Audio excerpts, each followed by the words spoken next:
If you thought Day 1 of CES 2026 was impressive, buckle up. Days 2 delivered an absolute avalanche of announcements that are going to reshape how we work, play, and live in 2026. We've got a lot to cover, so let's dive right in. Day 2 of CES 2026 was all about laptops, and the competition was absolutely fierce. But before we get to the hardware, let me tell you about a partnership that could literally change the future of humanity. NVIDIA, Siemens, and Commonwealth Fusion Systems announced they're working together to use AI to accelerate nuclear fusion energy.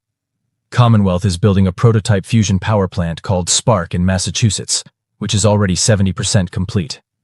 Through this partnership, they're creating a digital twin, an AI-powered simulation of the entire machine that will compress years of experimentation into weeks of understanding.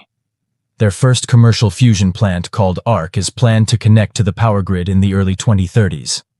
Clean, limitless energy powered by AI. That's the kind of breakthrough that makes CES matter. Now let's talk laptops, because Day 2 was Laptop Day. Intel officially launched their Core Ultra Series 3 processors, codenamed Panther Lake, and the benchmarks are impressive. Compared to NVIDIA's Jetson Orin, Intel claims 1.7 times better performance in image classification, 1.9 times faster large language model latency, and 2.3 times better video analytics. These chips went on sale immediately, and laptops from every major manufacturer started shipping with them. Speaking of laptops, the most emotional moment of Day 2 was Dell admitting they made a mistake.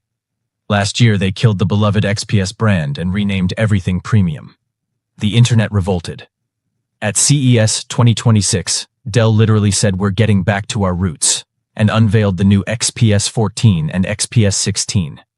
These machines feature Intel's latest chips, stunning tandem OLED displays, physical function keys are back, segmented touchpads are back, and the XPS 16 is a full pound lighter than before. Sometimes the best innovation is listening to your customers. Alienware wasn't sitting idle either. They showed off the Area-51, a gaming laptop that can be configured with an RTX 5090 and up to 128 GB of RAM, with an optional Cherry MX mechanical keyboard built right in. If you've never typed on a mechanical keyboard inside a laptop, trust me, it's a game changer. MSI brought the Stealth 16 AI Plus with similar RTX 5090 options, but in a chassis that doesn't scream gamer. For professionals who want gaming power in meeting-appropriate packaging, this is the one. The foldable phone wars heated up significantly on Day 2. We finally got hands-on time with the Samsung Galaxy Z TriFold, which Samsung announced last month but hadn't let anyone touch until CES. The verdict? That 10 inches of AMOLED goodness makes all the difference. Combined with DeX mode, it genuinely feels like a laptop replacement you can fold and put in your pocket. Yes, it's bulky. Yes, it costs around $2,500. But this is the future of mobile computing, and it's finally starting to make sense. Motorola dropped a surprise announcement that caught everyone off guard. The Razr Fold is their first ever book-style folding phone. After 30 years of flip phones, they're finally going horizontal with a 6.6-inch external screen and an 8.1-inch main display with stylus support. Competition for Samsung just got real. Amazon announced that Alexa Plus is coming to the web. This means you won't need Amazon hardware to access their generative AI assistant anymore. They're clearly trying to compete with ChatGPT and other AI assistants by making Alexa accessible from any browser. They also announced partnerships with Bosch for voice-controlled coffee machines and Aura for checking your sleep and wellness data through Alexa.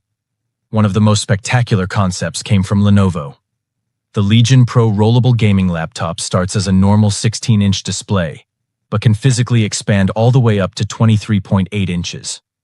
You can choose between 16:10, 21:9, or even 24:9 aspect ratios depending on what you're playing.